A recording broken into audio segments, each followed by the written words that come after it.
I have no clue about what I want to do with my life. I have no interest because I saw every subject as a study, as work, and I excelled at every subject just for the purpose of excelling and not learning.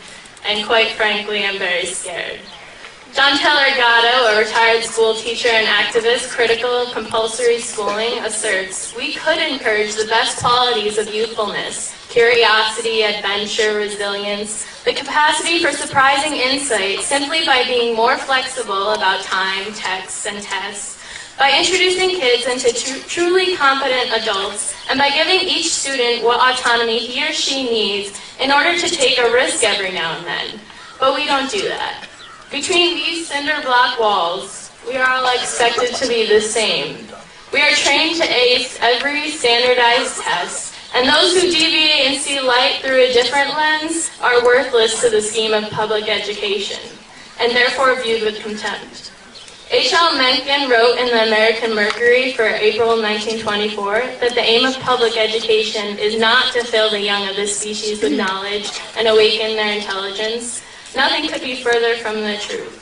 The aim is simply to reduce as many individuals as possible to the same safe level, to breed and train a standardized citizenry, to put down dissent and originality. That is the aim in the United States. To illustrate this idea, doesn't it perturb you to learn about the idea of critical thinking? Is there really such a thing as uncritically thinking? To think is to process information in order to form an opinion. But if we are not critical when processing this information, are we really thinking? Or are we mindlessly accepting other opinions as truth? I must retrain myself and constantly remember how insane this ostensibly sane place really is. And now here I am in a world guided by fear, a world suppressing the uniqueness that lies inside each of us. A world where we can either acquiesce to the inhuman nonsense of corporatism and materialism or insist on change. We are not enlivened by an educational system that clandestinely sets us up for jobs that could be automated, for work that need not be done, for enslavement without fervency for meaningful achievement. We have no choices in life when money is our motivational force. Our motivational force ought to be passion, but this is lost from the moment we step into a system that trains us rather than inspires us. We are more than robotic bookshelves, conditioned to blurt out facts we were taught in school. We are all very special. Every human on this planet is very special. So aren't we all deserving of something better? Of using our minds for innovation rather than memorization, for creativity rather than futile activity, for rumination rather than stagnation? We are not here to get a degree, to then get a job so we can consume industry-approved placation after placation. There is more and more still. The saddest part is that the majority of students don't have the opportunity to reflect as I did. The majority of students are put through the same brainwashing techniques in order to create a complacent labor force working in the interests of large corporations and secretive government. And worst of all, they are completely unaware of it. I will never be able to turn back these 18 years. I can't run away to another country with a different education system, perhaps meant to enlighten rather than condition. This part of my life is over, and I want to make sure that no other child will have his or her potential suppressed by powers meant to exploit, his or her potential suppressed by powers meant to exploit and control. Every country on earth at the moment is reforming public education. There are two reasons for it. The first of them is economic. People are trying to work out, how do we educate our children to take their place in the economies of the 21st century? How do we do that? Given that we can't anticipate what the economy will look like at the end of next week, as the recent turmoil is demonstrating. How do we do that? The second, though, is cultural. Every country on earth is trying to figure out, how do we educate our children so they have a sense of cultural identity and so that we can pass on the cultural genes of our communities while being part of the process of globalization. How do we square that circle? The problem is they're trying to meet the future by doing what they did in the past. And on the way, they're alienating millions of kids who don't see any purpose in going to school. When we went to school, we were kept there with a story, which was if you worked hard and did well, and got a college degree, you would have a job. Our kids don't believe that. And they're right not to, by the way. You're better having a degree than not, but it's not a guarantee anymore. And particularly not if the route to it marginalizes most of the things that you think are important about yourself. Some people say we have to raise standards as if this is a breakthrough. You know, like, really, yes, we should. Why would you lower them? You know, I mean, I haven't come across an argument that persuades me of lowering them. But raising them, of course we should raise them. The problem is that the current system of education was designed and conceived and structured for a different age. It was conceived in the intellectual culture of the Enlightenment and in the economic circumstances of the Industrial Revolution. Before the middle of the 19th century, there were no systems of public education. Not really. I mean, you could get educated by Jesuits, you know, if you had the money. But public education, paid for from taxation, compulsory to everybody and free at the point of delivery, that was a revolutionary idea. And many people objected to it. They said it's not possible for many street kids, working class children, to benefit from public education. They're incapable of learning to read and write, and why are we spending time on this? So there's also built into it a whole series of assumptions about social structure and capacity. It was driven by an economic imperative of the time, but running right through it was an intellectual model of the mind, which was essentially the Enlightenment view of intelligence. That real intelligence consists in the capacity for a certain type of deductive reasoning and a knowledge of the classics originally, what we come to think of as academic ability. And this is deep in the gene pool of public education, that there are really two types of people, academic and non-academic, smart people and non-smart people. And the consequence of that is that many brilliant people think they're not, because they've been judged against this particular view of the mind. So we have twin pillars, economic and intellectual. And my view is that this model has caused chaos in many people's lives. It's been great for some. There have been people who have benefited wonderfully from it. But most people have not. Instead, they suffer this. This is the modern epidemic, and it's as misplaced and it's as fictitious. This is the plague of ADHD. Now, this is a map of the incidence of ADHD in America, or prescriptions for ADHD.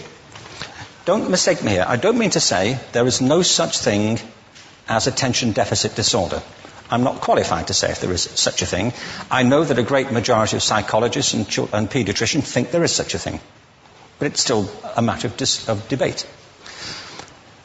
What I do know for a fact is it's not an epidemic. These kids are being medicated as routinely as we had our tonsils taken out. And on the same whimsical basis, and for the same reason, medical fashion. Our children are living in the most intensely stimulating period in the history of the earth. They're being besieged with information and calls for their attention from every platform, computers, from iPhones, from advertising hoardings, from hundreds of television channels.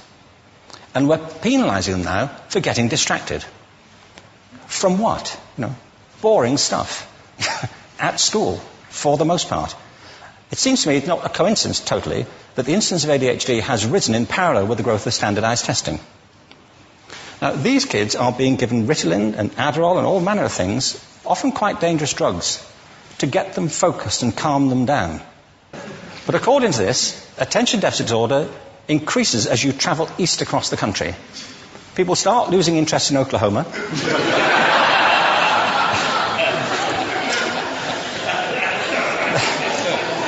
They can hardly think straight in Arkansas. And by the time they get to Washington, they've lost it completely. And there are separate reasons for that, I believe. It's a fictitious epidemic. If you think of it, the arts, and I don't say this exclusively of the arts, I think it's also true of science and of maths, but I say about the arts particularly because they are the victims of this mentality currently, particularly. The arts especially address the idea of aesthetic experience. An aesthetic experience is one in which your senses are operating at their peak, when you're present in the current moment, when you're resonating with the excitement of this thing that you're experiencing, when you are fully alive. An anesthetic is when you shut your senses off. and deaden yourself to what's happening. And a lot of these drugs are that. We're getting our children through education by anesthetizing them. And I think we should be doing the exact opposite. We shouldn't be putting them asleep. We should be waking them up to what they have inside of themselves. But the model we have is this. I believe we have a system of education that is modeled on the interests of industrialism and in the image of it. I'll give you a couple of examples. Schools are still pretty much organized on factory lines, ringing bells, separate facilities, specialized into separate subjects. We still educate children by batches. We put them through the system by age group. Why do we do that? Why is there this assumption that the most important thing kids have in common is how old they are? It's like the most important thing about them is their date of manufacture. You know what I mean? Well, I know kids who are much better than other kids at the same age in different disciplines, or at different times of the day, or better in smaller groups than in large groups, or sometimes they want to be on their own. If you're interested in the model of learning, you don't start from this production line mentality. It's essentially about conformity, and increasingly it's about that as you look at the growth of standardized testing and standardized curricula. And it's about standardization. I believe we've got to go in the exact opposite direction. That's what I mean about changing the paradigm. There was a great study done recently of divergent thinking. It was published a couple of years ago. Divergent thinking isn't the same thing as creativity. I define creativity as the process of having original ideas that have value. Divergent thinking isn't a synonym, but it's an essential capacity for creativity. It's the ability to see lots of possible answers to a question, lots of possible ways of interpreting a question, to think what Edward de Bono would probably call laterally, to think not just in linear or convergent ways, to see multiple answers, not one. So, there are tests for this. One kind of cod example would be people might be asked to say, how many uses can you think of for a paperclip? Well, those routine questions. Most people might come up with 10 or 15. People who are good at this might come up with 200. And they do that by saying, well, could the paperclip be 200 foot tall and be made out of foam rubber?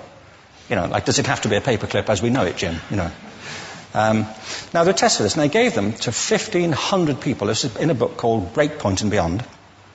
And on the protocol of the test, if you scored above a certain level, you'd be considered to be a genius at divergent thinking. Okay?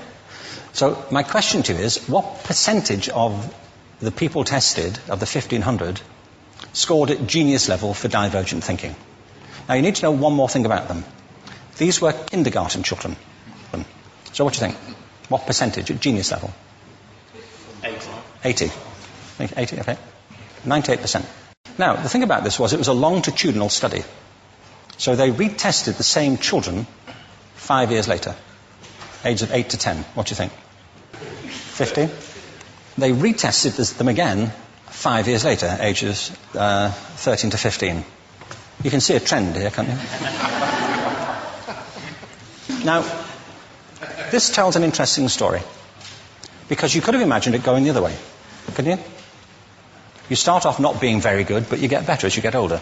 But this shows two things. One is we all have this capacity, and two, it mostly deteriorates. Now, a lot of things have happened to these kids as they've grown up. A lot. But one of the most important things that happened to them, I'm convinced, is that by now they've become educated. They've spent 10 years at school being told there's one answer, it's at the back. And don't look. And don't copy, because that's cheating. Outside schools, that's called collaboration, but inside schools. Now, this isn't because teachers want it this way, it's just because it happens that way.